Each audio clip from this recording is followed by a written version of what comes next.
শিখবে আমরা তাওহীদুর রুবুবিয়্যা, তাওহীদুল উলুহিয়্যা, তাওহীদুল আসমা ওয়াস সিফাত এবং তাওহীদুল হাকিমিয়্যা নিয়ে মোটামুটি বিস্তারিত আলোচনা করেছি। তো আজকে একটি বিষয় নিয়ে আলোচনা করব, যে বিষয়টি গোটা দুনিয়াতে চলমান এবং একটি শিরকি, কুফরি, ঈমান বিধ্বংসী, তাওহীদ বিধ্বংসী একটি মতবাদ। তার নাম হচ্ছে গণতন্ত্র। তো আমার আজকের আলোচ্য বিষয় হচ্ছে ইসলাম ও গণতন্ত্র। তো প্রথমে কয়েকটি মৌলিক কথা মনে রাখতে হবে। কোরআন সুন্নাহর দৃষ্টিকোণ থেকে গণতন্ত্র এবং তার সমস্ত আদর্শ পরিত্যাজ্য, শিরক, কুফর এবং হারাম।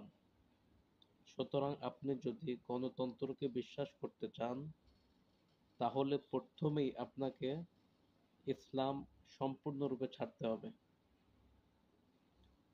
এবং সমস্ত শিরক, কুফর মাথা পেতে নিতে হবে। কারণ গণতন্ত্র মানুষকে আইন বিধানদাতা বানায়, আইন প্রণয়নকারী বানায়, বিধান প্রণয়নকারী বানায়, যেটা সম্পূর্ণরূপে শিরক এবং কুফর এবং আল্লাহ পাকের আসনে বসানোর নামান্তর। আর এই গণতন্ত্র প্রতিষ্ঠার যে মাধ্যমটা নির্বাচন, সেটাও ইসলাম সমর্থিত নয়। ইসলাম বলে শূরা, অর্থাৎ সিলেকশন। একদল যোগ্য, বিজ্ঞ, অভিজ্ঞ ওলামায়ে কেরাম, তারা একজন নেতা নির্বাচন করবেন, খলিফা নির্বাচন করবেন, তার মাধ্যমে রাষ্ট্র পরিচালিত হবে। এটাই হলো ইসলামের সিস্টেম।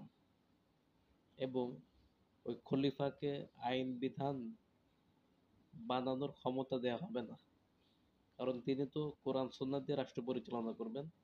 তার বিধান তৈরি করার কোনো ক্ষমতা নাই, বিধান প্রণয়ন করার কোনো ক্ষমতা নাই। অপরদিকে গণতন্ত্র হলো ইলেকশন। ইলেকশন বলে কি, একজন সন্ত্রাসী, ডাকাত, গুন্ডা, মাস্তান, সুদখোর, জুয়াখোর, হারামখোর, ব্যভিচারী, চোর, ডাকাত, এদের ভোটের যে মূল্য, একজন আলেম, মুহাদ্দিস, শাইখুল হাদিসের ভোটের একই মূল্য। অর্থাৎ সকলের মতামত নিয়ে একজন নেতা নির্বাচন করতে হয়।